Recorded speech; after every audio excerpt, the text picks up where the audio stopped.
நாம் ஜெபம் செய்வோம். பரலோக பிதாவே, இந்த வேலையை நீர் கொடுத்ததற்காக உமக்கு நன்றி ஆண்டவரே. நீர் கொடுத்த நல்ல சபைக்காக உமக்கு நன்றி ஆண்டவரே. ஆண்டவரே, இப்போதும் நாங்கள் பாடுகிற பாடல்கள் ஆண்டவரே, ஸ்தோத்திர பலி, உம்முடைய திருவார்த்தை எல்லாவற்றிலும் உம்முடைய பிரசனம் எங்களோடு இருக்க வேண்டுமா வேண்டிக்கொள்கிறோம் ஆண்டவரே. ஆண்டவரே, இந்த ஆராதனையிலே பங்கு கொள்கிற ஒவ்வொருவரும் ஆண்டவரே, நாங்கள் பக்தி விருத்தி அடையவும் உமக்குள்ளே ஊன்ற கட்டப்படவும் வேண்டுமா வேண்டிக்கொள்கிறோம் ஆண்டவரே. இந்த கடைசி நாட்களில் இன்னும் அதிகமாக நாங்கள் விழிப்பாய் வாழ எங்கள் ஒவ்வொருவருக்கும் உதவி செய்யணுமா வேண்டிக்கொள்கிறோம் ஆண்டவரே. நீரை துவக்கம் முதல் இறுதி மட்டும் இருந்து வழிநடத்தும் ஆண்டவரே. மீட்பரிசுரமாகிய இயேசு கிறிஸ்து வேண்டிக் கொள்கிறோம் எங்கள் நல்ல பிதாவே, ஆமென். பாடல் எண் 17.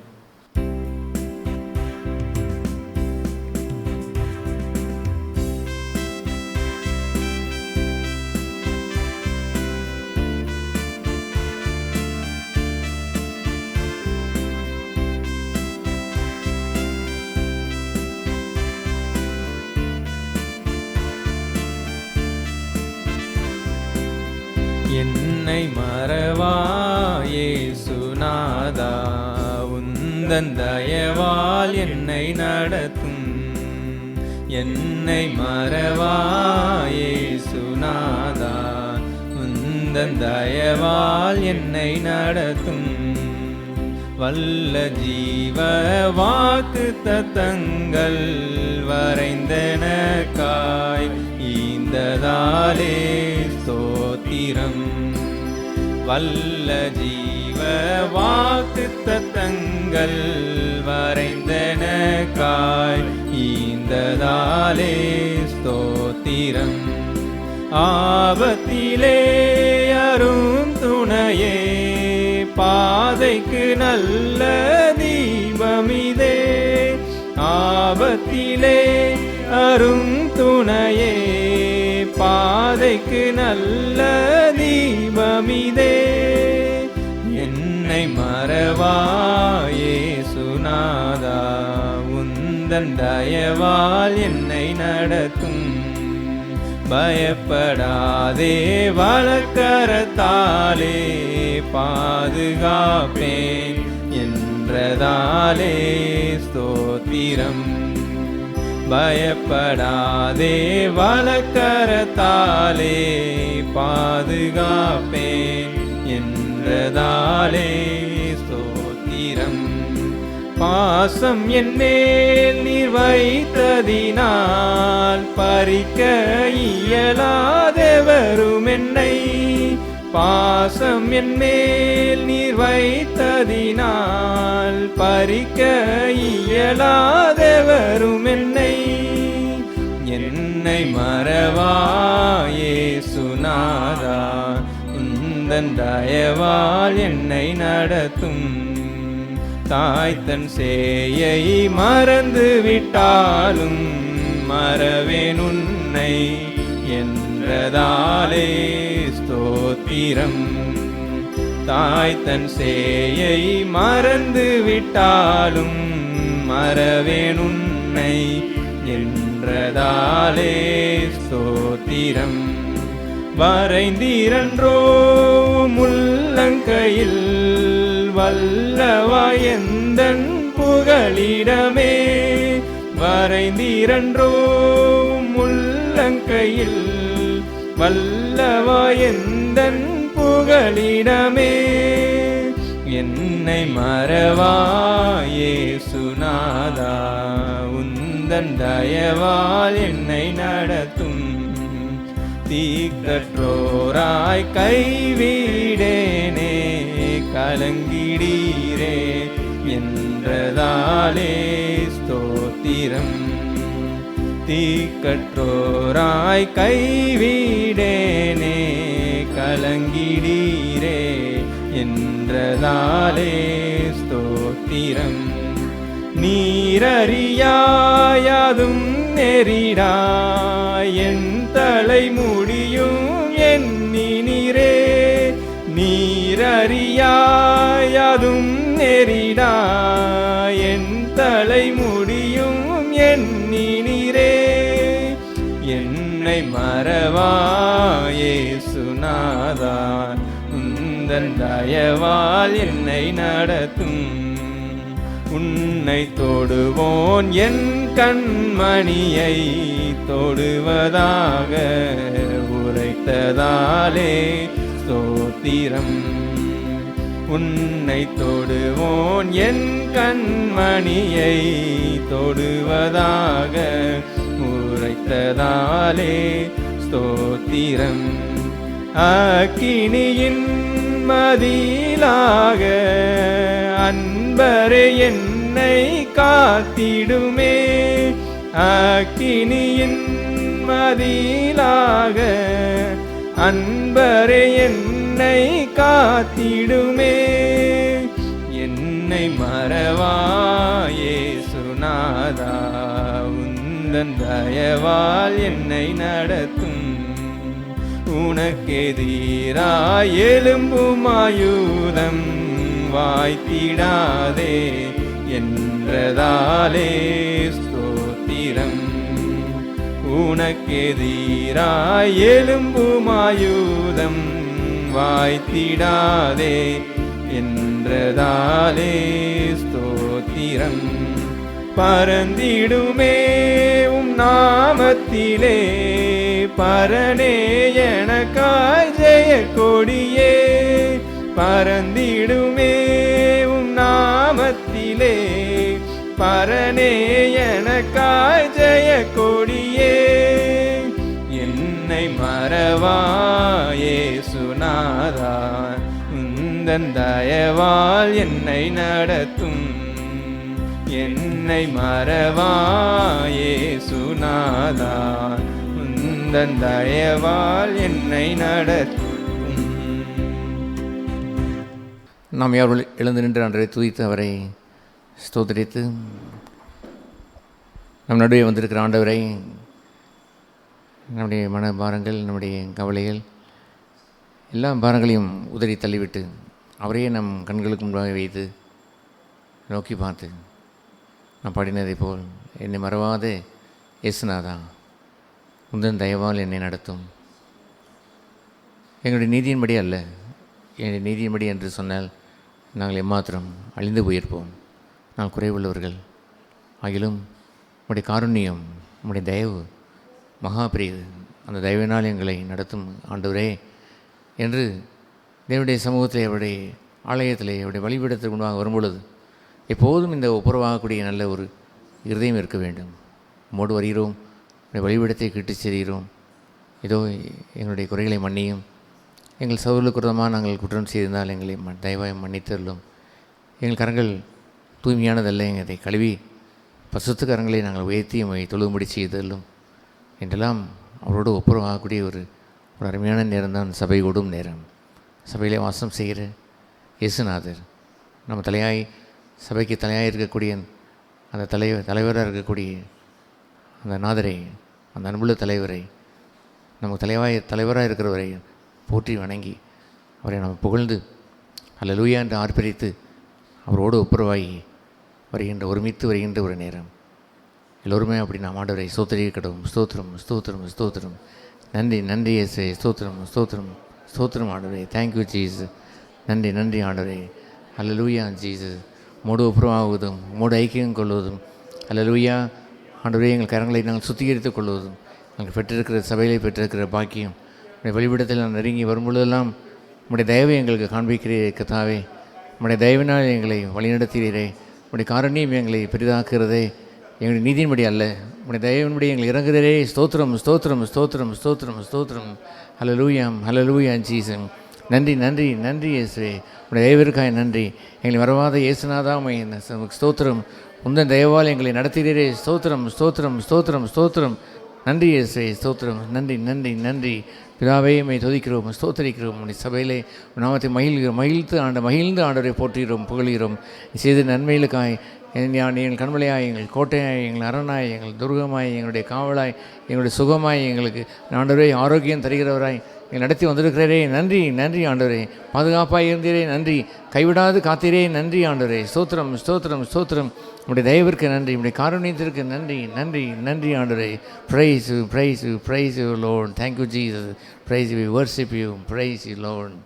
பாவியை மீட்க தாவியே உயிரை தானே ஈந்தவராம் பாவியை மீட்க தாவியே உயிரை தானே ஈந்தவராம் இன்னும் மேவியாம் கருணை நிலைவரம் உண்டு நிதம் துதி என் மனமே தேனினி மயிலும் இயேசுவை நாமம் திவ்ய மதுரமாமே. அல்லேலூயா. பரலோக பிதாவே, எங்களை தேடி வந்தவரே, அல்லேலூயா என்று ஆர்ப்பரித்து அவரை துதிக்க பாத்திரம் இருப்பதற்கு ஒரே காரணம், அவர் நம்மை அன்பு கூர்ந்தவர். பாவியாகி நம்மை கைவிடாமல் நம்மை தேடி வந்தவர். நாமல்ல, நாம் அவரை தேடவில்லை. ஆனால் பாவியை மீட்க அவரே தாவியே உயிரை தானே வந்து ஈர்ந்தவர், நம்மை அன்பு கொண்டவர், சிநேகித்தவர், அன்பினாலே ஈர்த்து கொண்டவர், கல்வாரி சிநேகத்தினால் நம்மை ஒன்றாக்கினவர். அவருடைய சமூகத்தில் நம்ம கூடி வருவதும், ஓ கர்த்தாவே உடைய தயவை தொடர்ந்து எங்களுக்கு காண்பியும் என்று கேட்பதும், எங்களை தேடி வந்தவரே, எங்களை கைவிடாதவரே, நிச்சயமாக எங்களை கைவிட மாட்டேன். ஏனென்றால் நாங்கள் பாவிகளாக இருக்கையிலே எங்களை அன்பு கொண்டீர். எங்களை தேடி வந்த கர்த்தர், எங்களை கைவிடாத ஆண்டவர். எங்கள் குறைகளின் நிமித்தம் எங்களை உதறி போட மாட்டீர், எங்களை உதறி தள்ளிவிட மாட்டீர். நம்முடைய நாங்கள் வரும் பொழுதெல்லாம் எங்களை ஏற்றுக்கொள்கிறீர் கர்த்தாவே. எங்களை மன்னிக்கிறீர், எங்களை ஒப்புரவாக்கிக் கொள்கிறீர், உம்மோடு சேர்த்து வைத்துக் கொள்கிறீரே.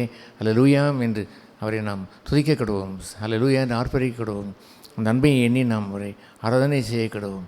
அப்படி உணர்ந்து நாம் அவர் எல்லோரும் சேர்ந்து அப்படி அந்த அன்பை எண்ணி எண்ணி எண்ணி மகிழ்ந்து, இது போன்ற அந்த வாசகங்கள் எல்லாம் எத்தனை நம்மை பரவசமாய் தேவனோடு கிட்டிச்சிருக்கிறது. அல்லேலூயா. பாவியை மீட்க தாவியே உயிரை தானே ஈந்தவராம் பாவியை மீட்க தாவியே உயிரை தானே ஈந்தவராம் இன்னும் மேவியாம் கருணை நிலைவரம் உண்டு நிதம் துதி என் மனமே தேனினி மயிலும் இயேசுவை நாமம் திவ்ய மதுரமாமே. எல்லோரும் சேர்ந்து தேனினி மயிலும் இயேசுவை நாமம் திவ்ய மதுரமாமே தேனினி மயிலும் இயேசுவை நாமம் திவ்ய மதுரமாமே.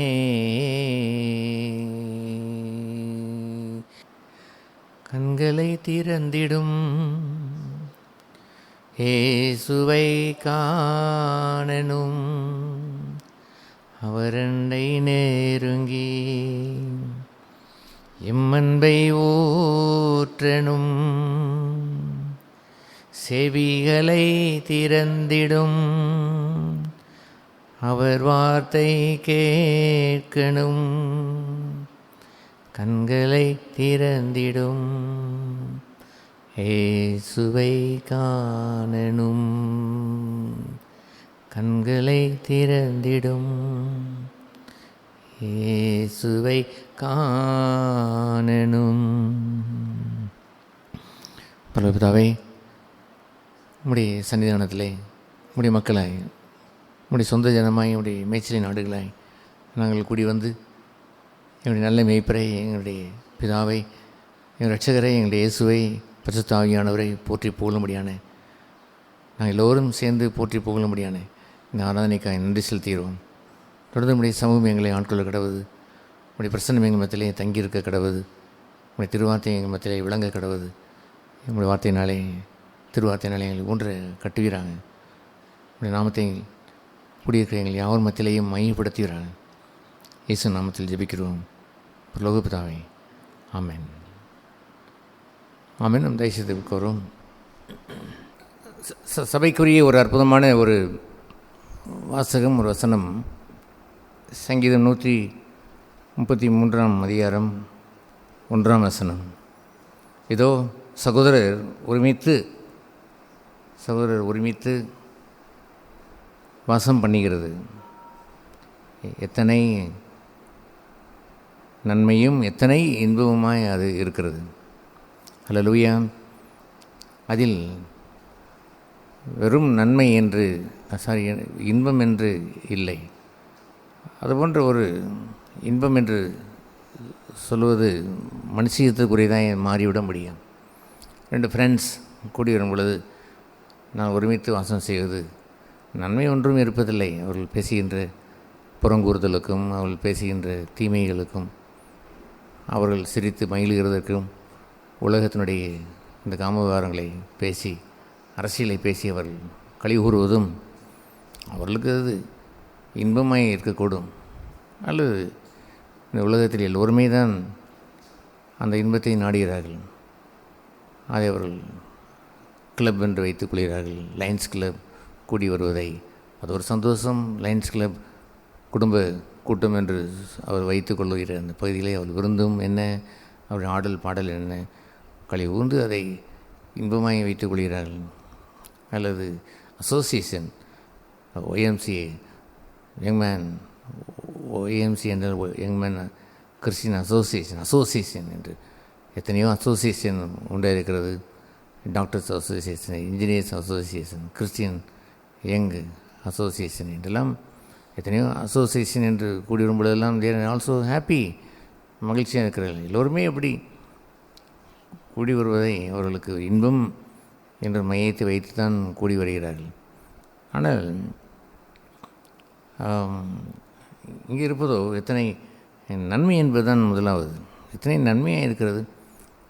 அஃப்கோர்ஸ் அது பின்னால் வருகின்ற இன்பம் என்று இருக்கத்தான் செய்கிறது. ஆனால் ஒரு பரத்தின் நன்மை என்று அங்கே இல்லை என்று சொன்னால் அங்கே தெய்வத்தினுடைய அந்த எந்த நன்மையான ஈவும் ஜோதியின் பிதாவிடத்திலிருந்து இறங்கி வருகிறது என்று அந்த நன்மை இல்லை என்று சொன்னால் மனுஷராய் நாம் கூடி வந்து ஜோக்கடித்து சிரித்து உலாவி கொண்டு நாம் விருந்து சாப்பிட்டு நம் புரோட்டா சாப்பிட்டு அல்லது பிரியாணி சாப்பிட்டு ஒரு மகிழ்ச்சியாக இருந்துவிட்டு போனோம் என்ற அந்த இன்பம் எல்லாம் இந்த உலகத்தார் வைத்திருக்கிறார்கள். இந்த உலகத்தான் அதை நாடுகிறார்கள், தேடுகிறார்கள்.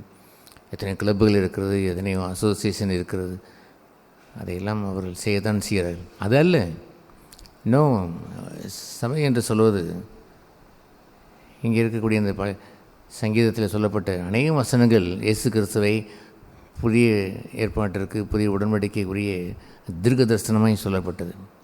சகோதரர்கள் என்று சொல்லுகிற அந்த பாங்கு இருக்கிறதே, அந்த பகுதி இட் பிலாங்ஸ் டு நியூ கவர்னன்ட், புதிய உடன்படிக்கைக்கு உரியது. அங்கே எபிரேயர் 2ஆம் அதிகாரத்திலே வாசிக்கிறோம், நான் அவர்களை சகோதரர்கள் என்று சொல்வதற்கு வெட்கப்படாமல் என்று அவர் இயேசு கூறுவார். அதுபோன்ற ஒரு இயேசு கிறிஸ்து நமக்கு யாராக இருக்கிறார் என்று ரோமர் 8ஆம் அதிகாரம் இந்த 28ஆம் அந்த வசனத்தையும் 29ஆம் வசனத்தையும் சேர்த்து வைத்து பார்த்தால் நமக்கு தெரியும். அவர் சகோதரர்களுக்குள் முதற் பேரானவராக இருந்தார். அதாவது தேவனுக்கு ஒரே ஒரு குமாரன் தான், ஒரே பேரான குமாரன் இயேசு கிறிஸ்து. இப்படி அநேகம் பிள்ளைகள் இருக்கிறார்கள். we are all sons and daughters.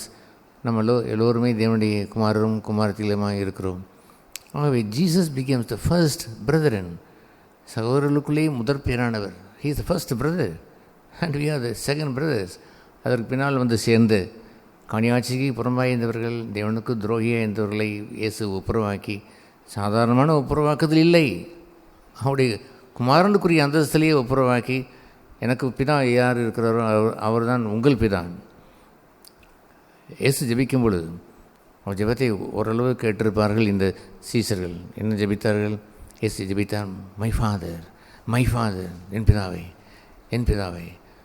கெத்செமனேயிலேயும் அதுதான் சொன்னேன், என் பிதாவே, ஓ காட், மை ஃபாதர், என் பிதாவே, என் பிதாவே என்று சொன்ன இந்த பிதாவுடைய ஜெபத்தை நமக்கு எப்படி அவர் சொல்லுவார் என்று அறிந்து எப்படி நாங்கள் ஜெபம் செய்யலாம் என்று கேட்ட பொழுது, மறுமுனையில் இருக்கிற எங்கள் பிதாவே என்று சொல்லுங்கள் என்று சொன்னாரே பார்க்கலாம். ஒரே சந்தோஷம். அந்த குடும்பத்திலே ஒன்றாய் மாற்றி வைத்து விட்டார். அது ஏனென்றால் he became our first brethren. சகோதரர்களுக்குள்ளே முதற் பேரானவராய் இருந்தார். ஆகவே that standard, அந்த போன்ற ஒரு ஸ்டாண்டர்ட், அந்த சகோதரன் இயேசு கிறிஸ்துவை முன்வைத்து சொல்லப்பட்ட தீர்க்க தரிசனமாய் சொல்லப்பட்ட 133ஆம் சங்கீதம். அந்த சகோதரர்கள் பழைய ஏற்பாட்டில் அப்படி ஒன்றும் சகோதரர்கள் என்றெல்லாம் கூடி வருகின்ற பங்கு எல்லாம் ஒன்றும் இல்லை. என் நாமத்தினாலே 2 அல்லது 3 பேர் கூடி வருகின்ற அந்த பகுதி என்னவென்று சொன்னார், என் நாமத்தினாலே என்று சொல்கின்ற இயேசு கிறிஸ்துவனுடைய அந்த தரம் அங்கே இருக்கும். பின்பாக அந்த நாமத்தினுடைய ஈக்குவலாய் 1, 2, 3 என்று ஒரு கூடி வருகின்ற ஒரு ஸ்தலம் இருக்கிறதே, அதுபோன்ற ஒரு சகோதரர்கள் ஒருமித்து வாசம் செய்கிற பகுதி புதிய ஏற்பாட்டுக்குரியது உரியது. அது தீர்க்க தரிசனமாய் இயேசு சொன்னதை போல் தாவீது என்னை குறித்து எழுதி வைத்திருக்கிறானே, எத்தனை எழுதி வைத்திருக்கிறான். அந்த இயேசுவின் நாமத்திலே அவரை முதற் பேரானவராய் கொண்டு நாம் எல்லோரும் அவருடைய சகோதரர்களாய், கிறிஸ்துவுக்கு ஆண் என்றும் இல்லை பெண் என்றும் இல்லை, we are all even the sisters, நீங்கள் எல்லோருமே அவருடைய சகோதரர்களாய் நாம் கூடி வருகிறோமே. அதுபோன்று கூடி வருகிற ஒரு இருக்கிறதே, அல்லேலூயா, அதுதான் போற்றப்படத்தக்க சபையினுடைய ஒருமித்து வாசம் செய்கிற ஒரு இடம். எனவே இதோ சகோதரர் ஒருமித்து வாசம் பண்ணுகிறது எத்தனை நன்மையும் எத்தனை இன்பமும் என்று சொல்கின்ற பகுதியை நாம் கிறிஸ்துவோடு கூடிய அந்த அவரை மையமாய் கொண்டு முதற் பேரான குமாரனாய் நம்முடைய சகோதரர்களுக்கு முதற் பேரானவராய் இருந்து அவரை மறந்துவிட்டு நாம கூடி வருகின்ற கூட்டம் இல்லையே ஐயா. நாம கூடி வருகிறோம் என்று சொன்னால் அதில் இன்பம் இருக்கும், ஒரே ஜாலி இருக்கும்.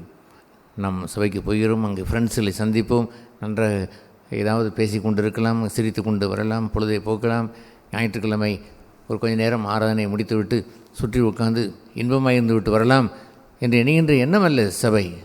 This is not the club என்று இல்லை, அசோசியேஷன் என்று சொல்கின்ற அந்த உலகத்தார் கூடுகிற அந்த கூடுகை இல்லை. அதில் வெறும் இன்பத்தை வைத்து விட்டு பரத்தின் நன்மை என்று அங்கே இருப்பதில்லை. ஜோதியின் பிதாவிடத்தில் வருகின்ற நன்மையான ஈவு இல்லாமல் நீங்கள் இன்பம் என்று சொல்கின்றதை மனுஷிய ஒரு உறவு, அழிந்து போகின்ற சிநேகம், அழிந்து போகின்ற போஜன பிரியராக இருக்கக்கூடிய இன்பம், இதுவாக நாம் சபையிலே போற்றுகிறோம், ஒரு நாளும் இல்லை. அதுபோன்று புனித தன்மையான இயேசுவை சகோதரர்களுக்குள் முதற்பேரானவர் என்று அவரை வைத்து நாம் அனைவரும் சகோதரர்களாய் ஒரே குடும்பமாய் குடி வருகிறோமே, அதுதான் இயேசு கிறிஸ்துனுடைய சபை. அந்த சபையினுடைய இந்த மேன்மையை நாம் ஒருபோதும் இழந்துவிடக்கூடாது. இந்த சகோதரர்கள் யார் என்று சொல்வதை அந்த 132 அதுக்கு முந்தின அதிகாரத்தில் நீங்கள் பார்ப்பீர்கள் என்று சொன்னால் அந்த 132 வசனத்தை பார்க்கும் பொழுது 13-14 சேர்த்து வாசிக்கலாம். கர்த்தர் சியோனை தெரிந்து கொண்டு என்று சொல்லும் பொழுது எல்லாம் இருக்கத்தான் செய்கிறானால் அவர் சிலரைத்தான் தெரிந்து கொள்கிறார். அதுபோன்று சியோன் என்ற இடத்திலே உங்கள் பெயரை வைத்துக்கொள்ள வேண்டும்.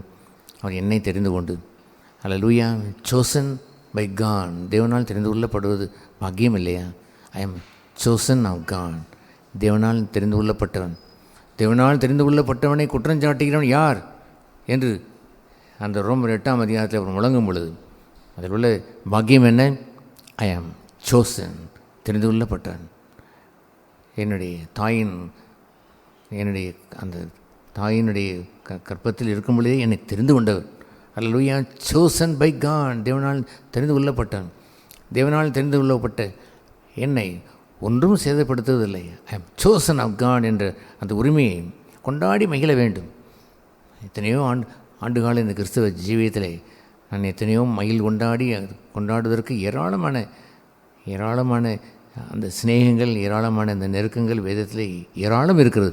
அதில் ஒன்று என்னவென்றால் ஐ ஆம் chosen of God, தேவனால் நான் தெரிந்து கொள்ளப்பட்டவன்.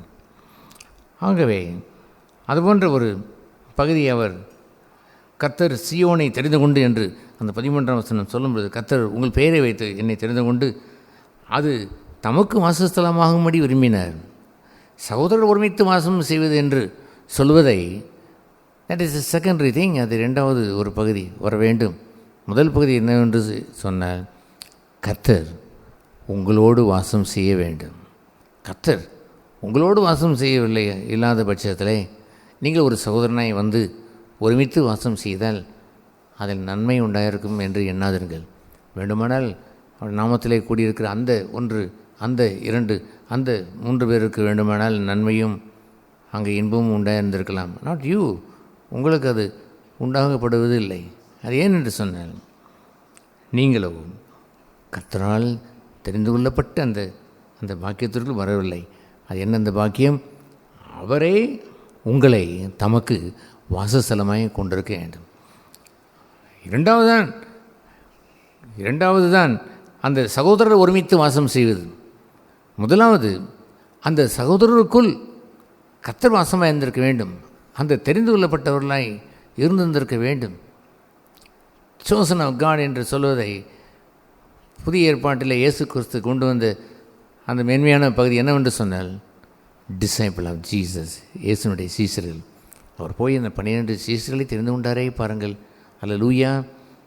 நான் ஒரு மூவியை, ஆங்கில மூவியை அதை எபிசோடு என்று பல வாரங்களாய் பல மாதங்களாய் அதை அமெரிக்க தேசத்தில் அதை போட்டிருக்கிறார்கள். எப்படியெல்லாம் அந்த 12 பேரை தெரிந்து கொண்டார் என்று சொல்வதை விளக்கி விளக்கி விளக்கி அவர் அதை சொல்லும் பொழுது அதை பார்க்க பார்க்க மகிழ்ச்சியாக இருக்கும். அது எத்தனை முறை பார்த்தாலும் சலிப்பதில்லை. அது ஏனென்றால் he chose them, அவரை தெரிந்து கொண்டார். அல்லேலூயா. அவர் சொன்னார், பிதாவே, நான் இந்த உலகத்திற்காக ஜெபம் செய்யவில்லை, இதோ நான் தெரிந்து கொண்ட இவர்களுக்காக ஜெபிக்கிறேன் என்று சொன்னாரே பாருங்கள்.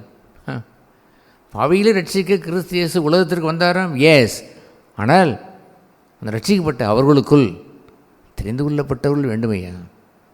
தெரிந்து கொள்ளப்பட்டிருக்க வேண்டும். ஐ ஆம் chosen of God என்று அந்த கொண்டாட்டம் ஒன்று இருக்கிறதே, அதை வைத்து கொண்ட ஒரு மனுஷன் மற்றவர்கள் அவர்களை புறக்கணித்தால் என்ன, மற்றவர்கள் அவர்களை ஆகாதவன் என்று தள்ளிவிட்டால் என்ன, he will never get disturbed. ஒரு காலம் அவன் டிஸ்டர்ப் ஆக மாட்டான். ஏனென்றால் ஐ ஆம் chosen of God, தேவன் தெரிந்து கொள்ளப்பட்டவனா, that's enough, அது போதும்.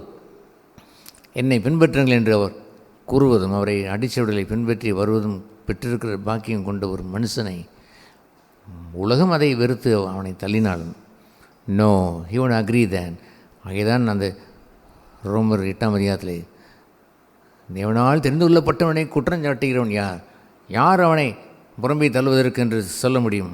ஏதாவது ஒன்றை சொல்லி get out என்று சொல்வதற்கு யாரால் முடியும்? he is a chosen of God. தேவனால் தெரிந்து கொள்ளப்பட்டவனை ஒருவரும் அசைத்து விட இயலவே இயலாது. இந்த உலகத்திலே பெரிய ஒரு சத்துவம் என்று யாராவது ஒரு இருந்தால் கூட வந்து அசைத்து விட இயலாது. அது ஏனென்றால் chosen of God, நான் தெரிந்து கொள்ளப்பட்ட, நான் தெரிந்து கொண்ட மூளைக்கல் என்று அவர் வைத்திருப்பார். சபை அவர்கள் கட்டுவதற்கு ஆகாது என்று தள்ளப்பட்டாலும் கூட நான் தெரிந்து கொண்ட கல் என்று அதை வைத்து அதை கட்டுவார். அல்லேலூயா. ஆகவே கர்த்தர் அவர் என்னை தெரிந்து கொண்டு தமக்கு வாசஸ்தலமாகும்படி விரும்பினார். ஐயா, he decided, அதை அவர் விரும்பினார். கேட்டீர்களாம், இயேசுவுக்கு அல்லது தேவனுக்கு ஒரு he is longing, ஒரு விருப்பம் உண்டு. அது என்ன விருப்பம்? தமக்கு வாசஸ்தலமாய் இருக்கும்படி விரும்பினார். யோவான் 14ஆம் அதிகாரத்தில் நீங்கள் வாசித்து பார்த்தால், அங்கே என் அன்பாக இருக்கிறவன் என் கற்பனையிலே கை கொள்ளுவான், என் கற்பனையில் கை கொள்ளுங்கள். அப்படி கை கொண்டால் நானும் என் பிதாவும் சேர்ந்து வந்து அவனுக்குள் வந்து வாசம் செய்வோம். அல்லேலூயா. அவர் வருவார், நமக்குள் வந்து வாசம் செய்வார். அவருடைய வாசஸ்தலமாய் நீங்கள் இல்லாமல் சகோதரர்கள் ஒருமித்து வாசம் செய்தோம் என்று சொல்கின்ற பகுதிக்குள் வரவே இல்லை. அவர் வாசம் செய்திருக்க வேண்டும். அவர்களுக்கு பெயர்தான் தி பிரதரன் ஆஃப் ஜீசஸ், இயேசுனுடைய சகோதரர்கள் என்று பாக்கியம் கிடைக்கும். எனவே இது என்றென்றைக்கும் நான் தங்குமிடம். அவர் தங்கி வாசம் செய்கின்ற இடத்தை கொஞ்சம் சோதித்து பார்ப்பார். ஒரு பானை வாங்கும்போது தட்டி கொட்டி வாங்குகிறோம் என்று சொல்வதை போல் அந்த நாட்களிலே நாங்கள் சின்ன பிள்ளை நான் வலிவுனா இந்த நாட்கள் வரைக்கும் வீட்டில் மண்பானை வைத்து தான் சமையல் செய்வார்கள். சில சமயத்தில் என்னை கூட அனுப்பியிருக்கிறார்கள், பானை வாங்கி வா என்று சொல்லும் பொழுது இப்படி தட்டி வாங்க வேண்டும்.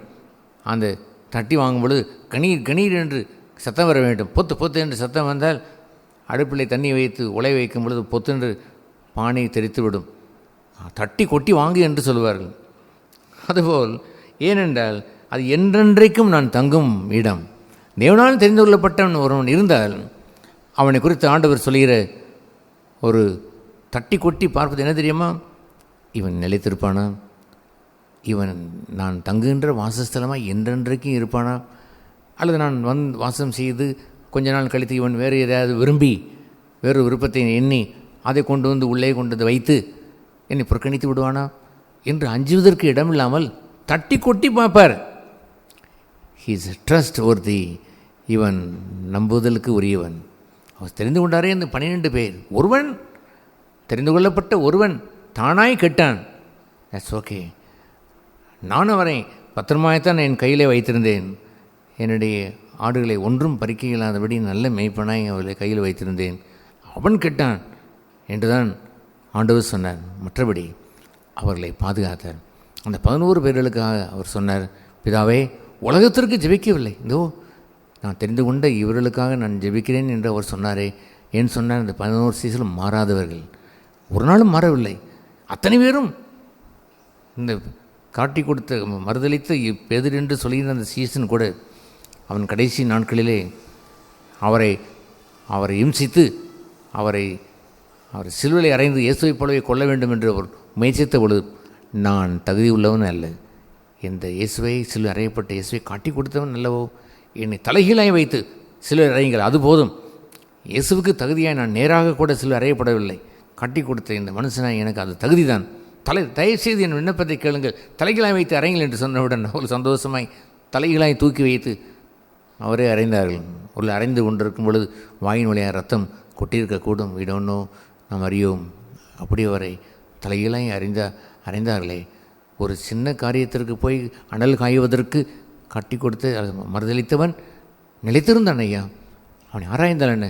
அவன் கொஞ்ச நேரம் சேவல் கூவுகிற நேரத்தில் தானே அவன் கொஞ்சம் பின்மாற்றம் அடைந்திருப்பான். சேவல் கூகின்ற அந்த 5 நிமிடம் 10 நிமிடத்திற்குள்ளாக தான் மறுதளித்தான், அல்லாமல் நிரந்தரமாய் அல்ல. ஒரு நாள் இல்லை. சூரியன் அஸ்தமிப்பதற்கு முன்பாக நீங்கள் ஒப்புரவாங்கள் என்று ஆண்டவர் சொல்லுவார். நீ பலிபீடத்திற்கு வரும்பொழுதே நீங்கள் ஒன்றை நினைவு கூர்ந்தால் சகோதரனுடைய ஒப்புரவாங்கள் என்று அவர் கூறுவார். குயிக்லி பலிபீடத்திற்கு வரும்பொழுது என்று சொன்னால், டெய்லி அவரை சந்திக்கிற அந்த நேரத்தில் நான் ஒன்றை உணரும் பொழுது என் சகோதரனுக்கு விரோதமாக ஒன்று இருக்கும்பொழுது உடனே ஒன்று ஒப்புரவாகிறான். அதுபோல் நிலைத்திருக்கிறவர்கள் மறுதளித்தாலும் ஒரு சில நிமிடங்கள் தான் மறுதளித்தான். ஒரு சில நிமிடங்கள். எலியாஸ் அசலாக்ஸ் என்ற மகாபெரிய ஒரு நல்ல ஒரு பரிசுத்தமான ஒருவர் இருந்தார். அவர் வெறும் பிரசங்கம் மாத்திரமில்லை, வாழ்ந்தவர். அவருடைய எலியாஸ் அசலாக்ஸனுடைய ஆர்டிக்கலை நிறைய வைத்திருந்தேன். ஒரு நல்ல ஒரு புத்தகம் வைத்திருந்தேன். அதை ஒரு வாங்கிவிட்டு எனக்கு தரக்கூட இல்லை, அப்படி போய்விட்டது. ரொம்ப வருத்தப்பட்டேன். அதுக்கு என்ன விலை? காசு தெரியும் என்று சொன்னார் ஒருவர். காசு ஒன்றும் யார் கேட்டது? அதற்கு நான் போட்டிருக்கிற அந்த பரிசுத்தவனுடைய அந்த வார்த்தையினுடைய மதிப்பு ஏராளமாக நான் வைத்திருக்கிறேன் என்று நான் சொல்லி வைத்து விட்டேன். That's okay. ஆனால் அந்த எலியாஸ் அசலாக்ஸன் சொல்லுவார், ஏராளமான அற்புதமான நடைமுறையாக வாழ்ந்தவர் அல்லேலூயா. அவருடைய வார்த்தைகள் முழுவதும் வாழ்ந்து ஜொலித்த வார்த்தைகள், வெறும் உபதேசம் அல்ல. உபதேசம் பிரயோஜனம் தானே? ஏஸ், வாழ்ந்தவைகள் தான் வேண்டும். அதுபோன்ற வாழ்ந்தவர். அவர் சொல்லுவார், நீங்கள் கீழே விழுந்தால் பரவாயில்லை, ஆனால் எப்படி விழ வேண்டும் என்று நான் கற்றுக் கொடுக்கிறேன். நாங்களாக விழுவதில்லை. நீதிமான் நீ 7 முறை விழுந்தாலும் என்று சொன்னால் அவன் நீதிமானாக இருப்பதற்கு காரணம் அவனாக விழவில்லை, தடுக்கி விழுகிறான். அதுபோன்று விரும்பி அவன் பாவம் செய்யவில்லை, தடுக்கி கொஞ்சம் விழுகிறாய் இருந்தால். ஒரு விபச்சாரம் என்று சொல்வது நீண்ட நேரம் தடுக்கி விழுவதல்ல. அது மனதிலே வைத்திருப்பது, அதை காமகாரத்தை சிந்திப்பது, இரவிலே அதை யோசிப்பது, அந்த காமகாரத்தை டெவலப் பண்ணுவது, பின்பு அவன் விபச்சாரம் செய்வான். அது அல்ல. நோ, அது அல்ல. அவர் சொல்வதெல்லாம் இருதயத்திலேயே தடுமாற்றம் வரும் பொழுது, இருதயத்திலேயே கொஞ்சம் தடுமாற்றம் உண்டாகும் பொழுதே அந்த நேரத்தில் மனம் திரும்ப வேண்டும். ஆகவே அவர் சொன்னார், ஒரு பந்து விழுந்தால் எப்படி விழும் என்று உங்களுக்கு தெரியாதா? விழுந்து உடனே அது ஜம்ப் பண்ணிவிடும். உடனே கீழே விழுந்து தொட்ட உடனே ஜம்ப் பண்ணிவிடும், குதித்து வந்துவிடும். அப்படி விழுந்தால் குதித்து வாருங்கள். அவன்தான் நீதிமான். 7 முறை என்ன, 70 முறை என்ன, விழுந்தாலும் எழுந்திருப்பான். நான் எத்தனை முறை விழுந்திருக்கிறேன்? I don't know, so many times. எத்தனை முறை எண்ணி பார்த்துருக்க முடியும்? அவருடைய கிருபை மகா பெரியது. அவருடைய இரக்கத்திற்கு முடிவில்லை. என்னுடைய குறைவை எண்ணி பார்த்தால் எத்தனையோ குறைகளை எனக்கு மன்னித்த கர்த்தர். ஆனால் ஒரு நாளும் அந்த பந்து கிளையே உருண்டு தேங்கி கிடந்து பாவத்தை அதை நக்கி பார்த்து, அதை ருசித்து பார்த்து, அதிலேயே சகதிக்குள்ளேயே கிடந்த வாழ்க்கை இல்லையா. ரட்சிக்கப்பட்ட நாள் முதற்கொண்டு இன்று வரை என்னுடைய கடந்த 50 வருட காலம் ஜீவியத்தில் எத்தனை பேர் விழுந்திருப்பேன்? so many times. பல முறை விழுந்திருக்கக்கூடும். எத்தனை 100? ஐ டோன்ட் நோ. எத்தனை 1000? ஒருவேளை 1000 இருக்குமோ? ஐ டோன்ட் நோ. அவ்வளோ இருக்கக்கூடும். ஆனால் விழுந்த உடனே குதித்து எழுந்தேன். ஐயோ அவையா என் மீது இரக்கமாயிருந்தேன் என்று மார்பிலை அடித்து கொண்டேன். அல்லாமல் I did not live in sin. பாவத்திலே தங்கியிருந்து வாழவில்லை.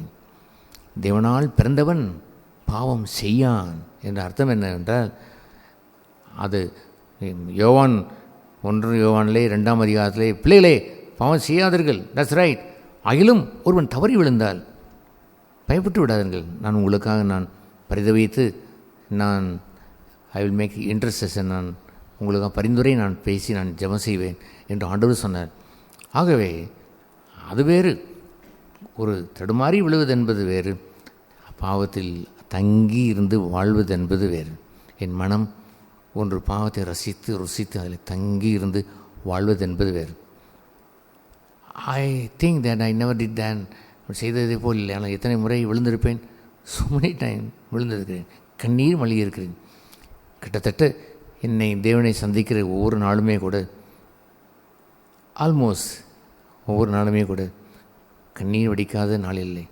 வேறு எதற்காகவும் யாரோ என்னை திட்டினார்கள், என்னை ஏசினார்கள், அதற்காக அல்ல. மை சின், நான் உமக்கு விரோதமாகவே பாவம் செய்தேன், மற்றவர் என்ன செய்தார்கள் ஏது செய்தார்கள் என்பதெல்லாம் கணக்கில்லை. நான் ஏன் இப்படி பேசிவிட்டேன், நான் ஏன் இப்படி சிந்தித்தேன், நான் ஏன் இந்த சூழ்நிலையில் இப்படி நடந்து கொண்டேன், அதுதான் ஏன் என் தேவனுடைய சமூகத்திலே போய் ஒப்புரவாகும்படி அதை செய்தது.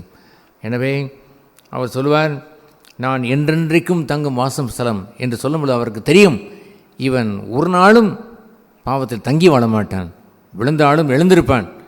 எத்தனை முறை எழுந்தாலும் 70 முறை விழுந்தாலும் எழுந்திருப்பான் என்று அவருக்கு தெரியும். He is a trustworthy man. இவன் நம்புவதற்கு ஒரு இவன் என்று அறிவாரையா? I have chosen him. அவனை தெரிந்து கொண்டான் என்று சொல்லும் பொழுது முதலையும் முடிவையும் அறிவார், அவனை ஆரம்பமும் முடிவும் அவருக்கு தெரியும். எத்தனை முறை விழுந்தாலும் அவன் எழுந்திருப்பான் என்பது அவருக்கு தெரியும். அல்லேலூயா. அதுபோன்ற ஒரு இடத்தில் தான் வாசம் செய்வார் ஐயா. அவர்களைத்தான் நான் தெரிந்து கொண்ட ஜனத்தின் மீது, நான் தெரிந்து கொண்ட சீயோன் தங்கி வாசம் செய்வார்.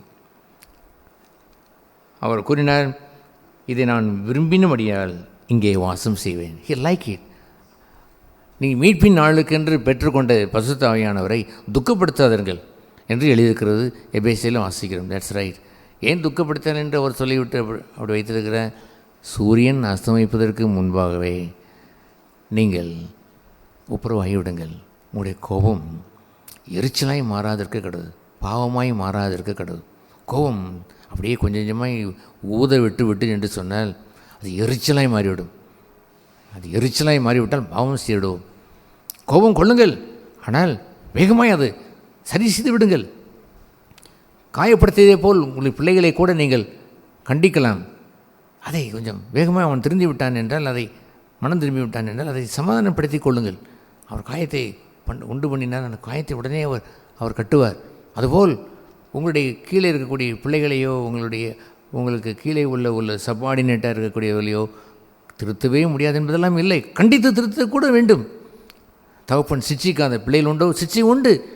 ஆனால் அவைகளை காயம் படுத்தியுடன் உடனே போய் காயத்தை கட்டிவிடுங்கள். அப்படித்தான் கோபம் கொண்டாலும் அது எரிச்சலாய் மாறிவிடக்கூடாது. அதே நினைத்து நினைத்து நினைத்து நினைத்து உள்ளத்தில் வைத்த கோபத்தை அது மல்டிப்ளை பண்ணி எரிச்சலாய் மாற்றிவிடுவார்கள்.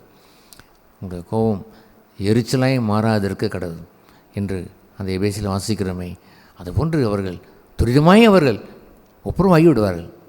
அவர்களைத்தான் விரும்பி அவர்களோடு வாசம் செய்வார். அல்லேலூயா. என் கற்பனையிலே கை கொள்கிறவன் அவன், என் கற்பனையிலே அவன் புறம்பாக்கிறவன் அல்ல, கற்பனையை முன்பாக வைத்திருப்பான்.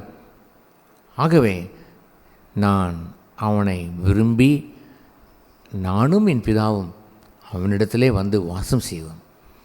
ஒருவேளை நீங்கள் இயேசுவானவர் சரியான நபர் இல்லாமல் பிதாவானவர் அழைத்து வந்து வாசம் செய்திருப்பார் என்றால், பிதாவானவர் ஒரு கேள்வியை கேட்டாலும் கேட்டு இருப்பார். இது என்ன குமாரனே, நீ அழைத்து வந்த மனுஷனை பார், நிலைத்து இல்லாத மனுஷனிடத்தில் போய் என்னை அழைத்து வந்து விட்டாயே என்று கேட்க மாட்டாரா? அப்படிலாம் கேட்க வேண்டிய நிலையை ஆண்டவர் உருவாக்கவே இல்லை. அப்படி ஒரு நம்பிக்கை வைத்திருந்தார். நானும் என் பிதாவை அழைத்து கொண்டு வந்து இருவரும் சேர்ந்து வந்து அவனிடத்தில் வாசம் செய்வோம். ஹல்லேலூயா. அதுபோன்று அவர் வாசம் செய்ய வேண்டும் ஐயா, அவர் என்னில் வாசம் செய்ய வேண்டும். சகோதரர்களை நாங்கள் ஒருமித்து வாசம் செய்தோம் என்பது யாராக இருக்க வேண்டும் என்றால், அவர் ஒருமித்து அவனிடத்திலே வாசம் செய்த ஒரு தாசன் இருக்க வேண்டும், அங்கே ஒரு சகோதரி இருக்க வேண்டும், சகோதரன் இருந்திருக்க வேண்டும். அல்லேலூயா. அதில் வருகின்ற கான்ஃப்ளிக்ட் எல்லாம் அங்கே எழுதுவார். இந்த 132ஆம் சங்கீதத்தை படிக்காமல் வெறும் 133ஆம் சங்கீதத்தை படித்தால் நீங்கள் கிளப்பு தான் உண்டாக்க வேண்டும், அசோசியேஷனை உண்டாக்கலாம். அதுதான் அவர்களுக்கு இன்பம் என்று வைத்துக் கொள்வார்கள். இன்று எத்தனை பேர் அவருடைய ஐக்கியத்தை இன்பமாய் மாற்ற பார்க்கிறார்கள். கூடி கூடி பேசிக்கொண்டால் இன்பம் என்று எண்ணுவார்கள். அப்படி அது ஒரு இன்பம். ஒரே நபரை கூட கசந்து எல்லோரும் பேசுகிறேன் என்று சொன்னால் கூட சந்தோஷமாய் பேசி அது இன்பம் காணிகள் இருக்கிறது. நான் கேட்டு ஆச்சரியப்பட்டு போனேன். இப்படி ஒரு கிறிஸ்தவமா? கீழ்த்தரமான கெடுகட்ட ஒரு கிறிஸ்தவம் இப்படியுமா இருக்கும்? சகோதரனை குற்றஞ்சாட்டுகிறவன் என்று பிசாசுக்கு தான் பெயர். வாருங்கள், இந்த ஒரு நபரை எல்லோரும் பேசுவோம், நீங்களும் பேசுங்க, நானும் பேசுவோம், எல்லோரும் பேசி நாம் அவரை குற்றம் சாட்டுவோம் என்று கூறி கூட மகிழ்ந்தார்கள் என்று ஒரு இடத்தில் நான் கேள்விப்பட்ட பொழுது என் உள்ளத்தில் அப்படி ஒரு துக்கம் உண்டானது. ஏனென்றால் அதுபோன்ற சகோதரர்கள் அவர்களை நான் கொஞ்சம் அறிவேன். ஏன் இப்படியெல்லாம் சீரழிந்து போனார்கள்? இப்படியா அவர்கள் மாற வேண்டும்? கூடி வந்து குற்றம் சாட்டி ஒருவரை பகை தீர்த்து பேசிக்கொண்டால், அதை குறித்து மேன்மைப்படுத்தி கொண்டால், அதையே பேசி பேசி மகிழ்ந்து கொண்டால், மாறி மாறி ஒருவருக்கொருவர் பேசிக்கொண்டால் இன்பம், அதை ஒரு இன்பம் என்று எண்ணுகிறார்கள். அங்கே பரத்தின் நன்மை உண்டாயிருக்குமோ? சகோதரனை குற்றஞ்சாட்டுகிற ஆவியை தன்னுடைய பிள்ளைகளிடத்தில் கூட காணக்கூடாது ஒரு தகப்பன். அதை அவன் மிகுந்த பாரமாய் எடுத்து போடுவான், அனுமதிக்கவே மாட்டான். நான் சொல்கிறேன் கேளுங்க, என்னுடைய வீட்டில் 3 பிள்ளைகள். ஐ நெவர் அலோட் தேன், ஒரு நாளும் அனுமதித்ததே இல்லை. அவர்கள் யாரை பற்றி பேச, ப்ளீஸ் ஸ்டாப் இட், நிறுத்துங்கள். இல்லையா அந்த நபர் இந்த நபர் என்று என் மனைவி பேசினாலும் சரிதான். I don't want to hear it, நான் கேட்க விரும்பவில்லை. இதுதானே சபையில் இருக்கிறது. ஐ டோன்ட் வாண்ட் தேன், கேட்க விரும்பவில்லை. சபை கர்த்தருடையது. இதை என்னிடத்தில் பேசுவதை போல் பேசி நான் என் மனதை கரைப்படுத்த விரும்பவில்லை. என் வீட்டிலே சாப்பாட்டு அறையின் மேலாக ஸ்பீக் ஈவில் ஆஃப் நன் என்ற வார்த்தையை எப்பொழுதுமே பெர்மனண்ட்டாக நான் வைத்திருக்கிறேன். ஸ்பீக் ஈவில் ஆஃப் நன், ஒருவரையும் தீது பேசாதிருங்கள் என்ற வார்த்தையை, தீர்த்தினுடைய அந்த வார்த்தையை நான் பொறித்து வைத்திருக்கிறேன். அதை நான் பிரிண்ட் பண்ணி கூட எத்தனையோ நூற்றுக்கணக்கான அந்த போர்டை நான் ஒருவரையும் தீமை பேசாதீர்கள் என்ற வார்த்தையை எப்படி கொடுத்திருக்கிறோம். நல்லதோர் குடும்பம் என்று ஒரு இடத்துல நாம் 3 படத்தை போட்டு எத்தனை போர்டு நம் மக்களுக்கு, நம்முடைய மக்களுக்கு அளித்திருக்கிறோம் என்று தெரியுமா? ஒருவரையும் தீமை பேசாதிருங்கள், வாயை பொத்தி இருப்பதை போல் தீமை ஒன்றும் கேட்காதிருங்கள், காதுகளை பொத்தி இருப்பதை போல் தீமை ஒன்றும் காணாதிருங்கள், கண்களை பொத்தி இருப்பதை போல் படங்களெல்லாம் போட்டு வசனத்தை எல்லாம் அதை கோட் பண்ணி வைத்து எத்தனை கொடுத்துருக்கிறோம். அது ஏனென்றால் கூடி வருகின்ற இடத்துல தீமையிலே பேசி அதுவும் பிறரை குறித்த தீமையை பேசி மகிழ்ந்திருப்பதான். ஒரு விபச்சார காரியம் என்று வைத்து கொண்டு சூழ ஒரு கூட்டம் வந்து விட்டார்கள். எல்லோருக்கும் கையிலையும் கல் இருக்கிறது, சந்தோஷமாக கேட்கிறார்கள். எரியலாம், கண்டிப்பாக எரிந்து விடலாம், கொண்டு விடலாம் என்று கைகோர்த்து நின்றார்களையா தீமையிலே. நாங்கள் ஒரு பாவியாக இருந்தாலும் பரவாயில்லை, அவ்வளோ மனந்திரும்பி இருந்தபடினால் ஆண்டவர்களை விடுவிக்கவில்லையா? அதுபோன்று கூடி வருகின்ற ஒரு ஸ்தலம் தூய்மையாக இருக்க வேண்டும். உங்கள் வீட்டிலே யாரை குறித்தும் தீமை பேசுவதற்கு அனுமதித்து விடக்கூடாது. கொடுமை. ஒரு சுத்தமான ஒரு இடத்தை வைத்துக்கொண்டு ஒரு நரகளை கொண்டு போய் நடுவிலே வைத்தால் எப்படி இருக்கும்? அதுபோல் பார்க்க வேண்டும். தீமையை கர்த்தருக்கு அருவருப்பு என்று காண வேண்டும். ஆகவே அவர்களை இங்கேதான் நான் வாசம் செய்வேன் என்று அவர் சொல்லும் பொழுதும் என்னுடைய கற்பனையிலே கை கொண்டு அவர்கள் வாழ்வார்கள். என் பிதாவையும் அழைத்து கொண்டு வந்து, வாரும் பிதாவை, இவர் நம்முடையவன், நான் தெரிந்து கொண்டவன், வந்து பாரும், உட்கார்ந்து பாரும். ஓகே, தவறு செய்தாலும் பாருங்கள் எப்படி அவன் அழுகிறான்னு பாருங்கள். உடனே அவன் சரி செய்து கொள்வான். அந்த கான்ஃப்ளிக்டை படித்து பார்த்தால் உங்களுக்கு தெரியும். அதை 10ஆம் வசனத்திலே அவர் சொல்லுவார். நீர் 132 10ஆம் வசனம், நீர் அபிஷேகம் பண்ணுவித்தவனின் முகத்தை தி அனாயிண்டன் என்று பெயர். தி அனாயிண்டன் என்று சொன்னால் ஏ சன் என்று சொன்னால் ஒன்று தான். அதுபோலவே ஏ புக் என்றால் ஒன்று தான், மெனி புக்ஸ் என்று இருக்கிறது. ஆனால் தி சன் என்று சொன்னால் ஒரே சூரியன் தான். மூன் எப்படி நாம் சொல்லுவோம், நாம் நிலாவை ஏ மூன் என்றும் சொல்ல மாட்டோம், தி மூன், ஏன்னா ஒரே நிலா தான். அதுபோல் தி அனாயிண்டட் என்று சொல்லுவதற்குரியவர் இயேசு ஒருவர் தான். நம்மதை எப்படி 1ஆம் அதிகாரம் 9ஆம் வசனத்தில் வாசிக்கிறோம். என்ன வாசிக்கிறோம்? நீர் அபிஷேகம் பண்ணினவர் என்று இயேசு கிறிஸ்துவுக்கு பெயர். அவர் யாரவர்? நீதியை சிநேகித்து அக்கிரமத்தை வெறுத்தபடினால் உன் தேவன் அவரை ஆனந்த தைலத்தினால் அபிஷேகம் பண்ணினார் என்று எழுதியிருக்கிறதே அவருக்கு பெயர் தான் தி அனாயிண்டட், அபிஷேகம் பண்ணப்பட்டவர். ஆகவே அவர் அதை தீர்க்கதரிசனமாக சொல்லும்போது என் தேவனிடத்தில் சொன்னார் என்று பிதாவின் குமாரனுடைய பந்தத்தை சொல்வார். என் தேவனிடத்தில் சொன்னார் என்று அவர் கூறி, இதோ வலது வாசத்திலே உட்காரும், உம்முடைய சத்துருவை நான் பாதபடியாக்கி போடுவேன் என்று போடும் வரைக்கும் வலது வாசத்திலே உட்காரும் என்று சொல்லுவதை என் தேவனிடத்தில் சொன்னார் என்று பிதாவையும் குமாரனையும் உருவகப்படுத்தி பழைய ஏற்பாட்டிலே ஆங்காங்கு எழுதப்பட்டிருக்கிறது. அதுபோல தான் இங்கே வாசிக்கிறோம். தி அனாயிண்டட், அபிஷேகம் பண்ணப்பட்டவர் என்று சொல்வது இயேசு கிறிஸ்துவனுடைய முகம். நீர் அபிஷேகம் பண்ணிவித்தவனின் முகத்தை, தி அனாயிண்டட் தெய்வத்தை, அந்த முகத்தை உமது தாசனாகிய, அல்லது உங்கள் பெயரை போட்டுக்கொள்ளுங்கள், உம்முடைய தாசனாகிய தெரிந்து கொள்ளப்பட்ட அந்த தாவீது என்று எடுத்திருக்கு பதிலாக உங்கள் பெயரை போட்டுக்கொள்ளுங்கள். தாவீது நிமித்தம் தயவாய் புறக்கணியாதிரும், ப்ளீஸ் புறக்கணித்து விடாதிரும். ஹல்லேலூயா.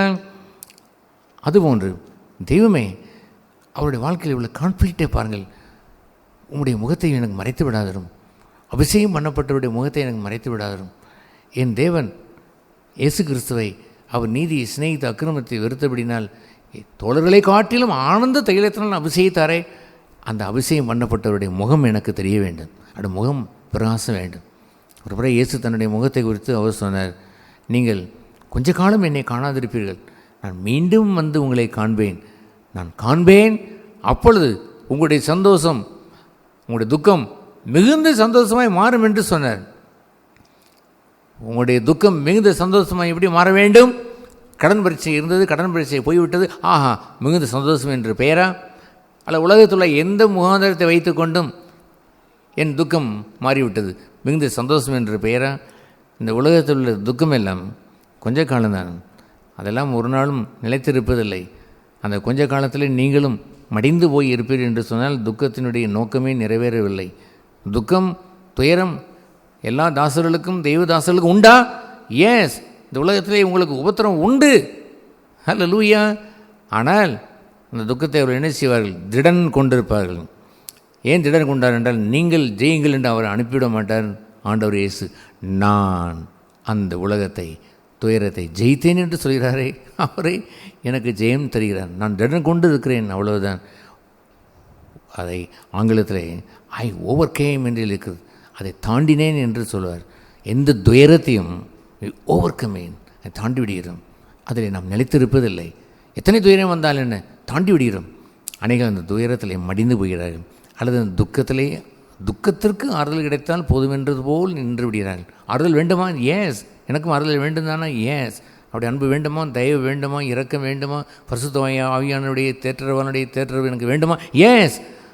ஆனால் அது எல்லாவற்றை விட ஹீ ஓவர் கேம், அந்த துக்கத்தை தாண்டி வர வேண்டும். ஆனால் இங்கே பார்த்தீங்களா, தாசனுடைய ஒரு துக்கத்தை, உமது தாசன் தாவீது உங்கள் பெயரை வைத்துக்கொண்டு நீ தெரிந்து கொண்ட நிமித்தம் தயவாய் உம்முடைய முகத்தை, அபிஷேகம் பண்ணப்பட்டவருடைய முகத்தை மறைத்து விடாதரும். அந்த அபிஷேகம் ஏனென்றால் அவர் நீதியை சிநேகித்து அக்கிரமத்தை வெறுத்தார். நான் நரகத்திற்கு போய்விடுவேன் என்பதற்காக அக்கிரமத்தை வெறுக்கவில்லை, நீதியை சிநேகித்து, தெய்வ சிநேகித்தை வைத்து அக்கிரமத்தை வெறுத்தேன்.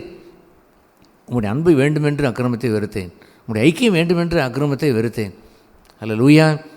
அப்படி நான் வெறுத்த என்னுடைய தேவரீர் அந்த இயேசு கிறிஸ்துவனுடைய முகத்தை எனக்கும் காண்பியும், நானும் அப்படித்தான் வெறுத்திருக்கிறேன், தயவாய் மறைத்து கொள்ளாதிரும், என்ற துக்கம் பெரியது என்று மன்றாடி இருப்பார்கள். என்னோடு வாசம் செய்யும், முகத்தை காட்டும், உன்னுடைய துக்கம், நான் வருவேன், மீண்டும் உன்னை பார்ப்பேன் என்று சொன்னீர் அல்லவோ, பாரும் குறைகளை நான் அறிக்கை செய்திருக்கிறேன், ஒப்புரவாக இருக்கிறேன் என்று அவர்கள் தேவனுடைய சமூகத்தையுடைய வாசஸ்தலத்தை விரும்பி கேட்பார்கள். அவரை போகிறது போல் அவர் சீசர்களுக்கு அவர் போகிறதை போல் போனதை, எங்கே போகாதிரும், பொழுது போய்விட்ட, தயவாய் எங்களோடு தங்கியிரும் என்று சொன்னார்களே பாருங்கள். அப்படித்தான் அவர்களுடைய ஆண்டவர் அவர்களோடு வாசம் செய்வார். போகிறது போல் இருப்பார், கொஞ்ச காலமும் காணாது இருப்பார்கள், மீண்டும் அவர்களை பார்ப்பார், அவர் முகம் பிரகாசமடையும். பாரும் முகத்தை மறைக்காதிரும் என்று தான் வாழ்ந்திருப்பார்கள். யார் இவர்கள்? எங்களோடு வாசம் செய்தவர்களும் என்ற இன்பத்தை பெற்றவர்கள். அது போன்றவர்களுக்கு பேதானையா சகோதரர்கள் என்று புதிய உடன்படிக்கையின் வாழும் நமக்கே நம்மை சேர்த்து வைத்து எழுதியிருக்கிறது. இந்த சகோதரர்கள் ஒருமித்து வாசம் செய்தால் அங்குதான் பரத்தின் நன்மை அங்கே உண்டாயிருக்கும். பரத்தின் நன்மை அங்கே உண்டாயிருக்கும், இன்பமும் உண்டாயிருக்கும். It's a great joy.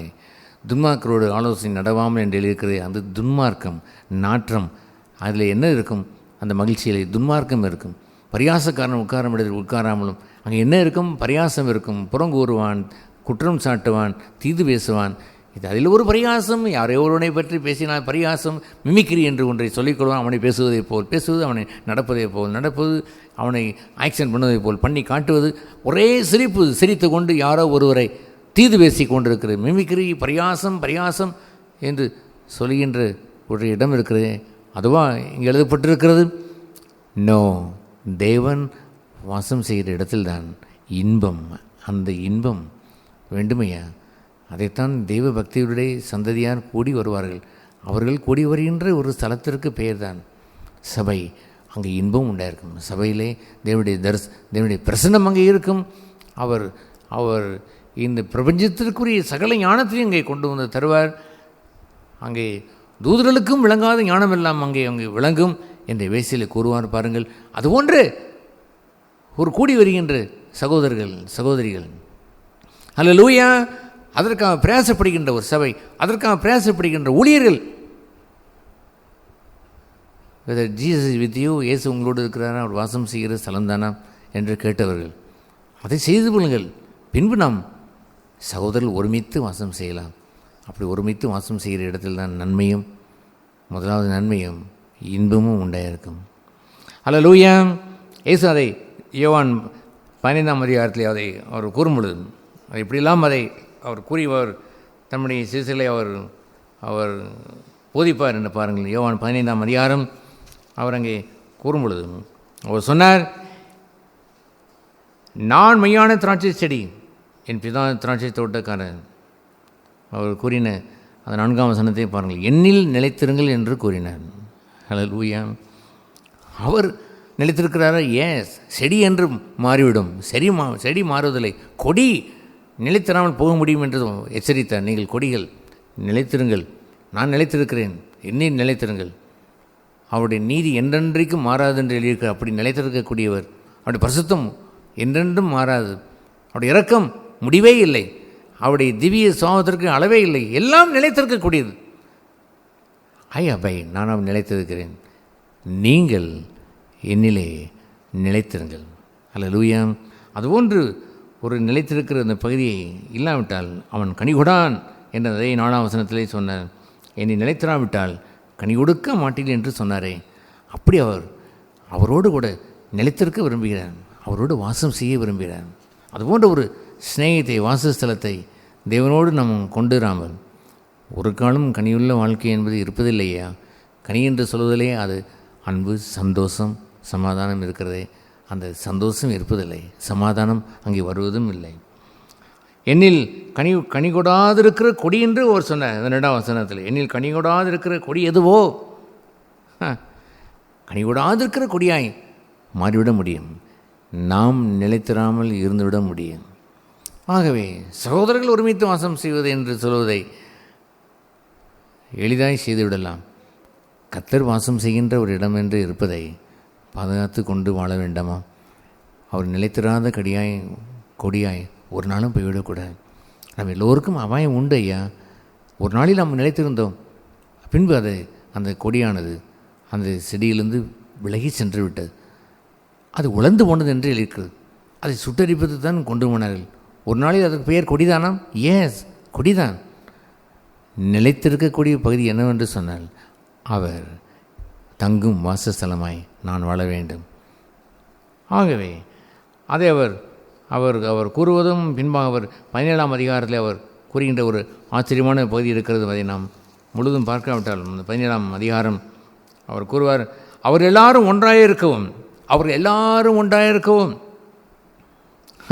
அல்லேலூயா. அதை மட்டும் அண்டர்லைன் பண்ணி கொண்டு நம்ம எல்லோரும் ஒன்றாக இருக்க வேண்டும் என்று அவர் சொல்லவில்லை. அதை விளக்கி சொல்ல, பிதாவே, நீர் என்னை அனுப்பினதை உலகம் விசுவாசிக்கிறதற்காக அங்கே சொல்கிற வசனத்தை பாருங்கள். நீர் என்னிலேயும் நான் உம்மிலேயும் இருக்கிறது போல, நீர் என்னிலேயும் நான் உம்மிலேயும் இருக்கிறது போல அவர் எல்லாரும் நம்மிலே ஒன்றாயிருக்கவும். இப்பொழுது பொருத்தி பாருங்கள். அவர் எல்லாரும் ஒன்றாயிருக்க வேண்டும் என்ற பகுதியை அண்டர்லைன் பண்ணிக்கொண்டு நாம் எல்லோரும் ஒன்றாயிருக்கிறோம் என்று கைகூப்பி நாம் சேர்ந்து ஒன்றாயிருப்பது அல்ல. கல்ட் என்ற ஒரு குரூப் என்று ஒன்று உண்டு. தனி மனித ஆராதனை என்று ஒரு கல்டிஸ்ட் குரூப். அப்படி வேறு எதற்கும் போக மாட்டார்கள், வேறு எந்த உபதேசத்தையும் கேட்க மாட்டார்கள், எந்த பசுத்தவான்களோடையும் கலந்து கொள்ள மாட்டார்கள். தங்களுக்குள்ளேயே ஒன்றாக இருக்க வேண்டும் என்று விரும்புகிறவர்கள். தங்கள் மக்கள் மத்தியிலே அதை விட்டுவிட்டு வெளியே போனாலும் கூட அதை கேள்வி கேட்பார்கள். ஏன் அங்கே போனாய், அதை கேட்டான் என்று கேள்வி கேட்பார்கள். அந்த குழு அங்கே போகாத இங்கே போகாத என்று கூறுகின்ற ஒரு கல்ட் என்று ஒரு குரூப் உண்டு. தனி மனித ஆராதனை என்று எத்தனையோ கல்ட் குரூப்புகள் இந்த உலகத்தில் இருக்கத்தான் செய்கிறது. இங்கேயோ ஆண்டவர் அதுபோன்ற ஒரு கல்ட் குரூப்பாய் தனக்கு அவர் உருவாக்க அவர் விரும்பவே இல்லை. அவர் விரும்பினது என்னவென்றால் நீங்கள் எல்லோரும் ஒன்றாக இருக்க வேண்டும், ஒன்றாக இருக்க வேண்டும் என்ற ஒரு குரூப்பை உண்டாக்க அவர் வரவில்லை. சொன்னார், நீர் பிதாவே என்னிலேயும் நான் உம்மிலேயும் இருக்கிறது போல நீர் என்னோடு இருக்க வேண்டும், பின் நானும் இடத்தில் இருக்க வேண்டும். அதுபோல அந்த உறவிலே அந்த ஒன்றாய் இருக்க வேண்டும். அவர் எல்லாரும் நம்மிலே ஒன்றாக இருக்க வேண்டும் என்று வேண்டிக் கொள்கிறேன். அவர் எல்லோரும் இதுபோன்று நம்மிலே ஒன்றாக இருக்க வேண்டும். அதைத்தான் அவர் சொன்னார். இந்த 21ஆம் வசனம், அவர் எல்லாரும் ஒன்றாக இருக்க வேண்டும் என்று விரும்பினார். அல்லேலூயா. அதை நீங்கள் அசைன் பண்ணிக்கொள்வதால் அல்ல, அதை நீங்கள் பேசிக்கொள்வதனால் அல்ல, சொல்ல வேண்டியதில்லை, ஒன்றாகத்தான் இருப்பீர்கள். ஒன்றான மெய்தேவனாகி உம்மை என்று சொல்லும் பொழுது we merge with him, அவரோடு ஒன்றாகி விடுகிறோம். ஒரே தேவன் ஒரே ஆவி என்று சொல்லும் பொழுது we join with them, அதில் ஒன்றாகி விடுகிறோம். சொல்லி தெரிய வேண்டியதில்லை. நாங்கள் எல்லாம் ஒன்றாக இருக்கிறோம், நம்ம எல்லோரும் ஒன்றாக இருக்கிறோம், பிரதர் நீங்கள் ஒன்றாக இருக்கிறீர்கள், நீங்கள் ஒன்றாக இருக்கிறீர்கள், நாங்கள் எல்லோரும் ஒன்றாக இருக்கிறோம். நோ நோ நோ நோ, அப்படி இல்லவே இல்லை. ஒன்றான மெய்தேவனாய் உம்மையும் நீ அனுப்பினாய் இயேசு கிறிஸ்துவையும் அவளோடு சேர்ந்து இருக்கக்கூடிய அந்த அறிகிற அறிவே நித்திய ஜீவன் என்று எழுதியிருக்கிறதே, அதெல்லாம் இட் இஸ் அ நோயிங். அறிகின்ற அறிவு வெளியே உள்ள அறிவு அல்ல, உள்ளே அறிந்து கொள்கின்ற அந்த கணவன் மனைவி உறவை போல் உள்ள அந்த உறவுக்கு ஒப்பானது ஐயா. அதுபோன்று அந்த உறவைத்தான் அவர் சொன்னார். அவர் எல்லாரும் ஒன்றாக இருக்க வேண்டும். எதிலே ஒன்றாக இருக்க வேண்டும்? எதில் ஒன்றாக இருக்க வேண்டும்? நீ என்னிலேயும், சொல்லுங்கள், நீ என்னிலேயும் நான் உம்மிலேயும் இருக்கிறது போல அவர் எல்லாரும் நம்மிலே ஒன்றாக இருக்க வேண்டும். That is the oneness. அதுபோன்ற ஒரு ஒன்னஸை உருவாக்குவதுதான் சபை. அதுபோன்ற ஒன்னஸை எத்தனை பேர் இருந்தாலும் பரவாயில்லை, அந்த ஒன்னஸ் வேண்டுமையா. நானும் பிதாவும் ஒன்றாக இருக்கிறது போல சொல்லவில்லையா? இயேசு தன் 11 சிஷ்யர்களை சொல்லவில்லையா? பிதாவே, நான் உலகத்தான் அல்லாதே போலவே இவர்களும் உலகத்தான் அல்ல, தே ஆர் வித் அஸ், நம்மோடு கூட ஒன்றாக இருக்கிறார்கள் என்று சொல்லவில்லையா? இந்த குவாலிட்டி, அந்த தரத்தை அவர் குறவில்லையா? அதுபோன்ற ஒரு எளிய சபையாய் நாம் இருந்தாலும் எல்லோரும் இந்த உறவை பாதுகாத்து கொள்ள வேண்டும். பிதாவே, நீர் என்னிலேயும் நான் உம்மிலேயும் ஒன்றாக இருக்கிறது போல இவர்கள் நம்மிலே ஒன்றாக இருக்க வேண்டும். அதை அனௌன்ஸ் பண்ண வேண்டியது அவசியம் இல்லை. நாங்கள் எல்லோரும் ஐக்கியமாக இருக்கிறோம் என்று அனௌன்ஸ் பண்ண வேண்டிய அவசியமே இல்லை. That is by the spirit. அது ஆவிதான். தேவன் ஆவியாக இருக்கிறார். அவர் ஆவியோடும் உண்மையோடும் தொழுது கொள்கிறவர்கள் பாக்கியவான்கள். அவர் எங்கேயும் அவரை தொழுது கொள்வார்கள். எப்படி தொழுது கொள்வார்கள்? நான் அவரை கட்டிப்பிடித்து கொண்டேன், அவர் அங்கே இருக்கிறார், நான் அங்கே போனேன் என்றெல்லாம் சொல்லுகின்ற சொற்கள் அல்ல. ஸ்பிரிட், ஒன்னஸ் இன் தி ஸ்பிரிட், ஆவியின் ஒருமை என்று சொல்லுகின்ற அந்த பகுதி இருக்கிறது. ஹல்லேலூயா. அதுதானே ஒற்றுமை. அதுபோன்ற ஒரு சகோதர சிநேகம் வேண்டும். அப்பொழுதுதான் அந்த தீர்க்கதரிசனத்தின்படி அந்த ரோமர் 8ஆம் அதிகாரத்தில் உள்ள இயேசுக்கு சொல்லப்பட்ட அந்த தீர்க்க தரிசனமாக சங்கீதக்காரன் சொல்கிறாரே, சகோதரர்கள் ஒருமித்து என்று சொல்லுகிற அந்த பகுதியாகி அந்த ரோமர் 8ஆம் அதிகாரத்தில் வாசிக்கிறது போல் இயேசு கிறிஸ்து சகோதரர்களுக்குள் முதற் பேரானவராக இருந்தார். நாம் எல்லோரும் அவருடைய சகோதரர்களாக மாறுகிறோம். எப்படி 2 கூறப்பட்டதை போல் நான் அவருடைய சகோதரர்கள் என்று சொல்வதற்கு வெட்கப்படவில்லை. அது ஏனென்றால் பரிசுத்தம் செய்கிறோம், பரிசுத்தம் செய்யப்படுகிறோம், ஒருவராலே உண்டாக்குகிறார்கள் என்று கூறப்பட்டதை போல் குறைவாயிருந்தாலும் பரிசுத்தம் ஆகிக்கொண்டே வருகிறார்கள். ஆகையால் அவர்கள் மை பிரதரன், என் சகோதரன் என்று சொல்கிறார்கள். ஹூ ஆம் ஐ, யார் என்று கேட்டார். I am the brother of Jesus. நான் அவருடைய சகோதரன் என்று சொல்வதற்கு எனக்கு வெட்கமில்லை. ஏனென்றால் பூர்ணமடையவில்லை, இயேசுவை போல் மாறவில்லை, ஆனால் பரிசுத்தம் செய்யப்படுகிறேன் எவ்ரிடே. பூர்ணமடையவில்லை, அன்பிலே பூர்ணமடையவில்லை, இரக்கத்தில் பூர்ணமடையவில்லை, but everyday I am becoming like Jesus. இயேசு மாறுகிறேனா? எஸ். ஒவ்வொரு நாளும் இரக்கத்தில் வளர்கிறேனா? எஸ். ஒவ்வொரு நாளும் பரிசுத்தத்தில் வளர்கிறானா? எஸ். பொறுமையில் வளர்கிறானா? எஸ். தயவில் வளர்கிறானா? எஸ். ஹல்லேலூயா. அதுபோன்று ஐக்கியம் என்று ஒன்று இருக்கிறதே ஐயா, அதுதான் சகோதரர்கள் ஒருமித்து வாசம் செய்கின்ற ஸ்தலம். அங்கே அந்த வசனத்தினுடைய அந்த அடுத்த 2-3 வசனங்களை வாசித்து பாருங்கள். அங்கே தேவன் ஆசீர்வாதத்தை கட்டளையிடுவார். அது எர்மோன் மலையிலே பெய்து பனியைப் போலவும், ஆரோன் தலையிலே ஊற்றப்பட்ட அந்த தைலத்தை போல், தாடியிலே வந்து இறங்குவதை போல் பரத்திலிருந்து நன்மை உண்டாயிருக்கும். பரத்திலிருந்து மேலேருந்து வரும், கீழேருந்து அல்ல ஐயா, பரத்திலிருந்து உண்டாகும். எர்மோன் மலையிலிருந்து அங்கே உண்டாகும் ஆசீர்வாதத்தை அவர் ஜீவனை கட்டளையிடுவார். அது ஆரோன் தலையில் ஊற்றப்பட்ட அபிஷேகமாய் வடிந்து சரீரத்தை முழுவதும் நிறைத்துவிடும். ஹல்லேலூயா. அதுபோன்று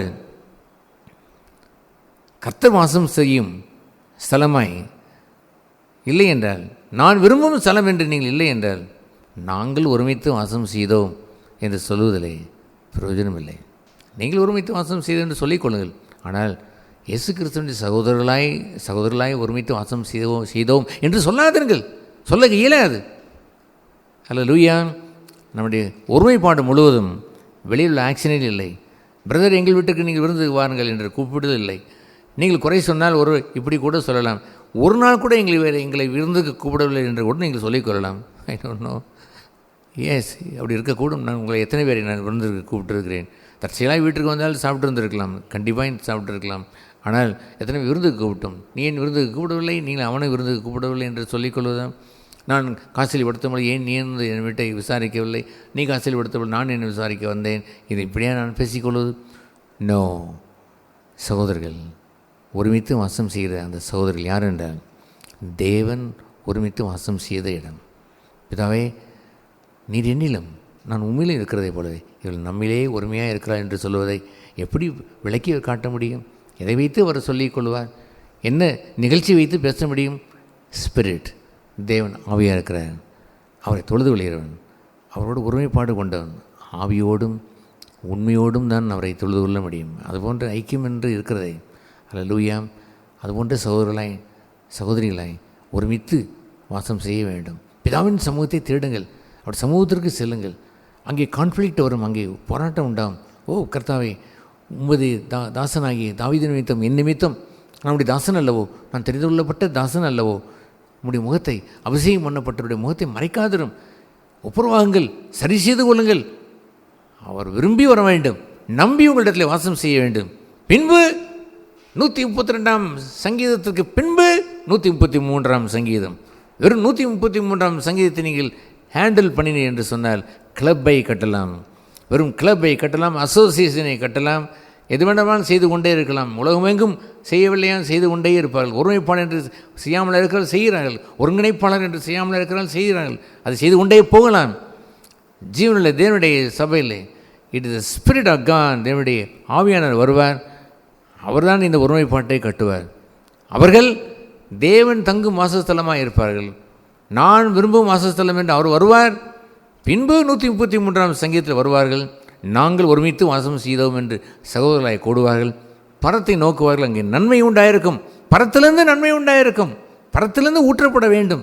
எர்மோன் மலையிலே பெய்யும் பனியைப் போல் அங்கே மேலே இருந்து வர வேண்டும் ஐயா, கீழேந்து வருவதல்ல. இந்த நன்மை பரத்திலிருந்து வர வேண்டும். அதுபோன்ற நன்மையை சபையில் உட்கார்ந்திருக்க அனைவரும் பெற வேண்டும். கிறிஸ்துனுடைய அந்த அன்பும் தியாயமும் அவருடைய பொறுமையும் இச்சையடக்கமும் பரிசுத்தமும் மிளர வேண்டும். அப்படி நன்மைதான் நிரப்பப்பட்ட ஒரு சபையை நாம் வளர வேண்டும். ஹல்லேலூயா.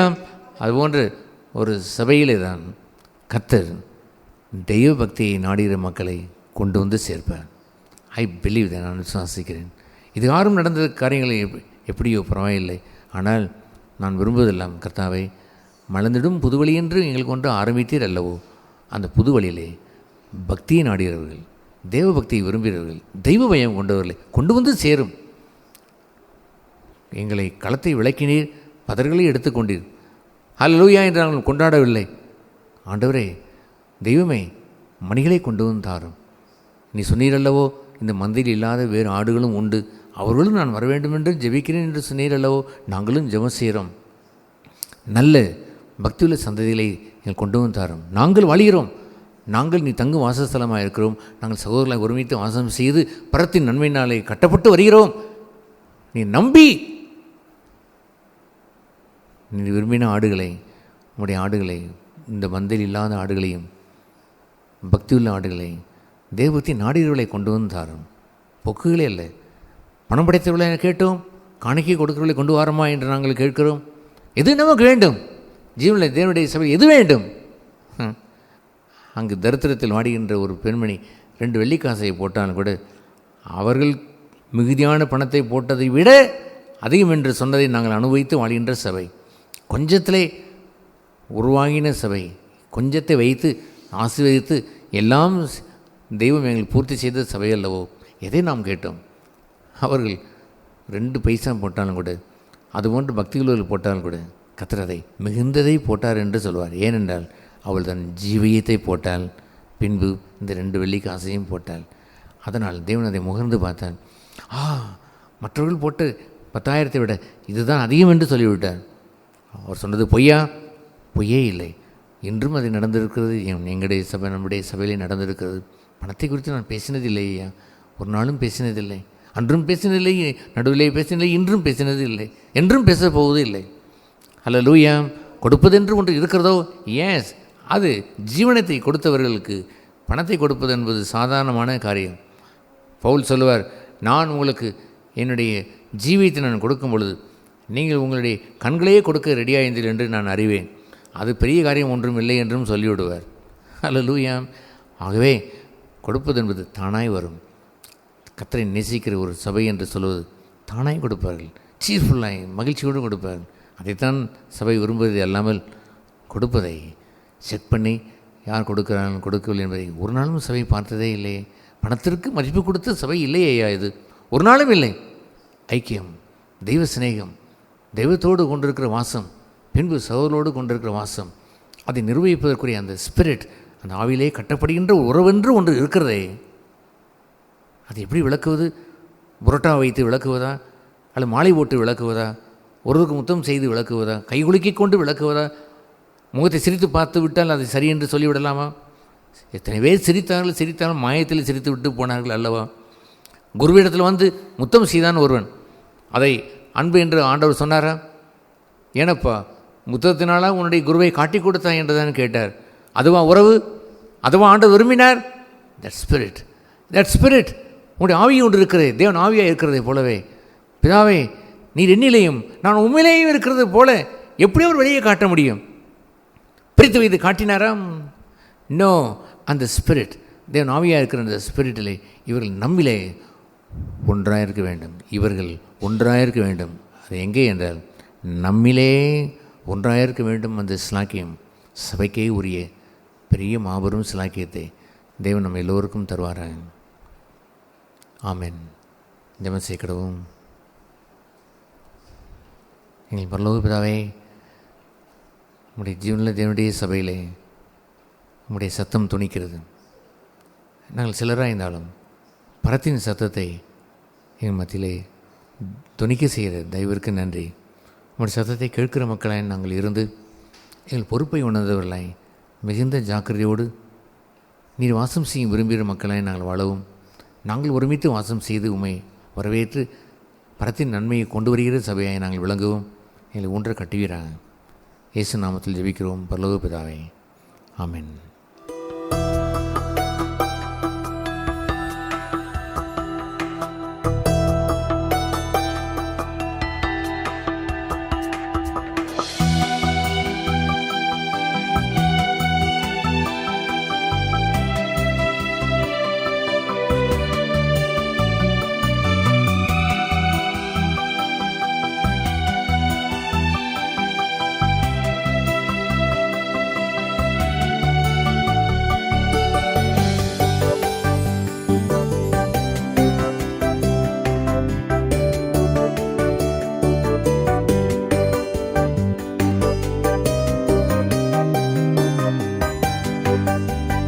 ஆமென்.